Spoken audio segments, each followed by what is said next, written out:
Yo, para Wibovers dan lain-lain. Gua Airu Hoshino Airu di sini. Welcome to Mugen Review. Ya mungkin lu pada bakal nanya Mugen Review itu apa sih? Ya bakal nge-review anime, film, series, serial, mau drakor, dracin, Jepang. Untuk review kali ini, gue bakal bahas anime yang cukup terkenal lah.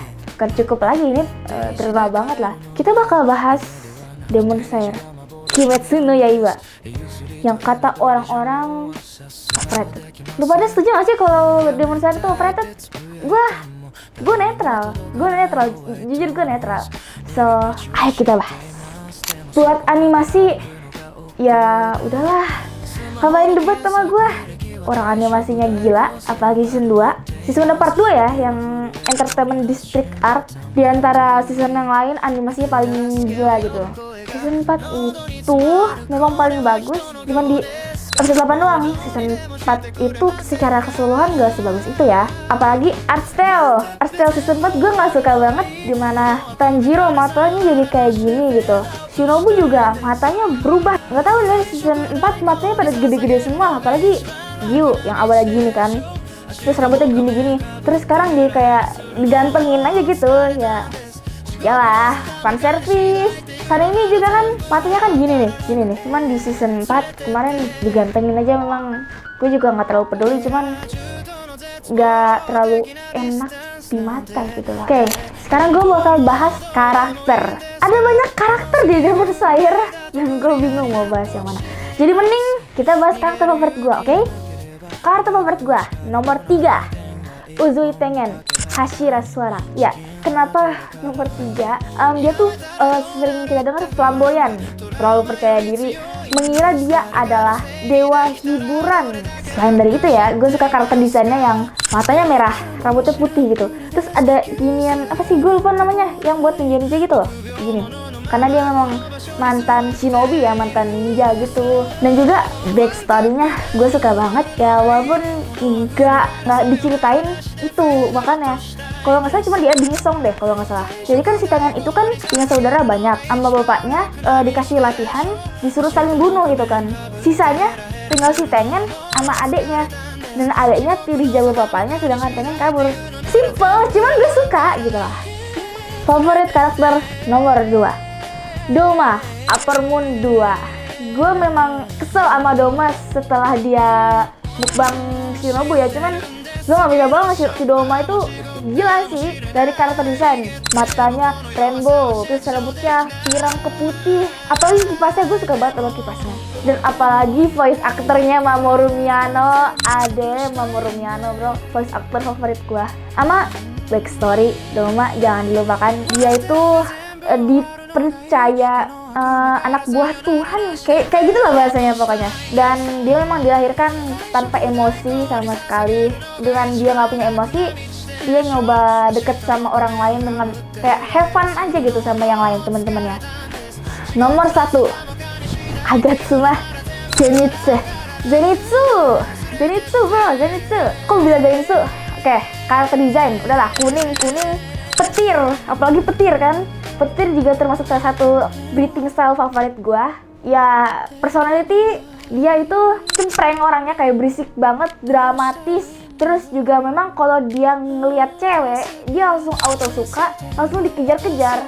Dan backstory, Zenitsu itu kan punya utang, dibayarin utangnya sama mantan Hashira Jigoro. Dilatih, dia kabur-kaburan.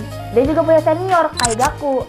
Ngeselin banget memang Kaigaku tuh karakter yang paling gue benci pokoknya. Kalau lo nanya karakter favorit tuh gak kayak Muichiro, Gil. Kalau lo bahas Muichiro sama Gil, kayaknya maksud lo Husbu deh. Soalnya Husbu gue tuh Yuichiro, malah abangnya Muichiro. Nah tapi kalau soal Muichiro sama Gil, gue gak bisa jadiin favorit karena gak terlalu bagus itu lah. Muichiro personality-nya lumayan lah waktu dia hilang ingatan gitu kan. Cuman pas udah season 4 sama art style season 4 gak enak banget gue liatnya gitu loh. Sekarang kita bakal bahas cerita. Ini cerita paling penting. Bodo amat sama animasi, cerita. ya nggak bodo amat sama animasi juga sih, animasi penting kan, cuman itu buat backingan doang gitu. Yang paling penting tuh cerita gitu lah. Kita bahas satu-satu aja dulu kali ya. Dari season 1 Tanjiro mulai kehilangan keluarganya, tinggal sisa Nezuko jadi iblis gitu kan.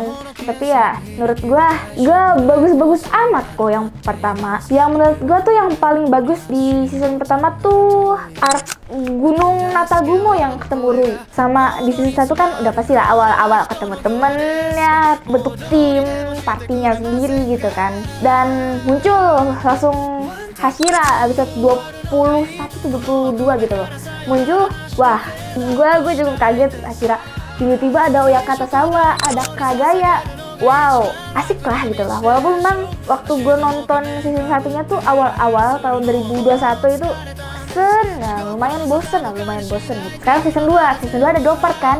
Sebenarnya Mugen Train itu nggak bisa disebut season deh kayaknya. Cuman dari movie Mugen Train dijadiin season, udah gitu doang. Kalau bahas movie-nya udah bagus banget sebagai movie ya. Udahlah movie gitu.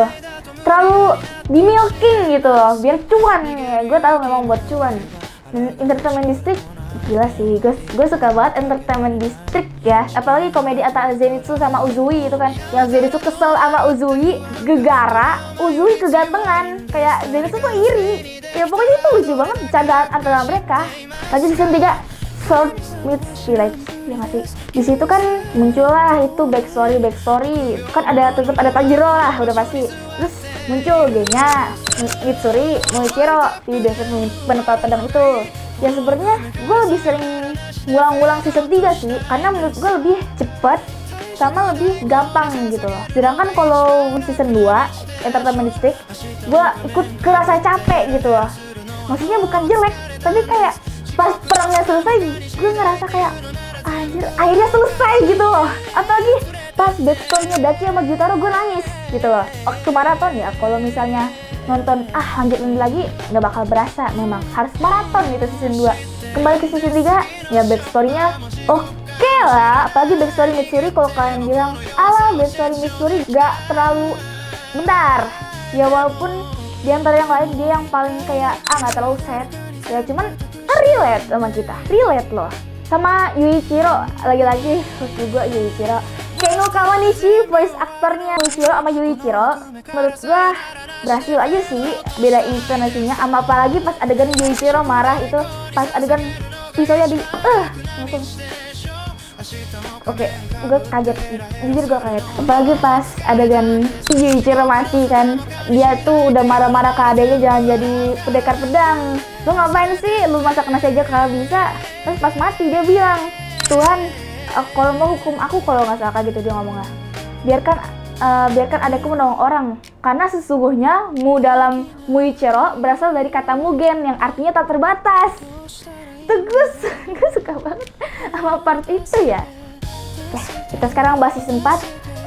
Season 4 season 4 menurut gue season 4 ya dipanjang-panjangin gitu loh dari manga.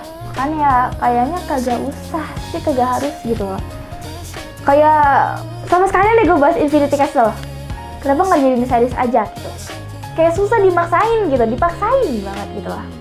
Jadi bayangin episode awal-awal nanti Hashira Training Arc, terus habis itu lanjut Infinity Castle gitu kan. Kalau mau jadiin movie, ending aja nanti pas Sunrise Countdown Arc dan Infinity Castle. Sunrise Countdown Arc itu yang Countdown Arc itu yang pas Infinity Castle roboh, mereka nahan Muzan biar dia kebakar matahari kan. Mereka nunggu sampai matahari terbit gitu. Mending itu yang jadi movie gitu loh, biar gak maksa gitu. Umutable stop milking ya. Ini jangan sampai Infinity Castle part 1 lu jadiin series dulu nih sebelum yang kedua. Voice acting ya, voice actingnya udahlah jelas pada gila, bagus banget. Natsuki Hanae yang jadi Tanjiro itu juga udah menjiwai, udah gila banget. Bahkan kayak ikonik gitu. Kalau kita dengar Natsuki Hanae main jadi apa, kita langsung jadi ini kan suara Tanjiro ya, kita malah kita Tanjiro bukan Natsuki Hanae-nya gitu loh. Sama gue ada fun fact sih, Sanemi ya, voice aktornya Sanemi samaan sama voice aktornya Tsuneo yang Jepang ya. Amat pengiran yang dubbing Indo. Biasanya Sanemi juga ada yang dubbing Indo, maksudnya ini yang Jepang. Tobakazu Seki, gila gue kaget tau. Ini di dua orang sama gitu aktornya. Wow. Ya, gua akhiri. Thank you buat semua yang udah nonton. Azas Saraba.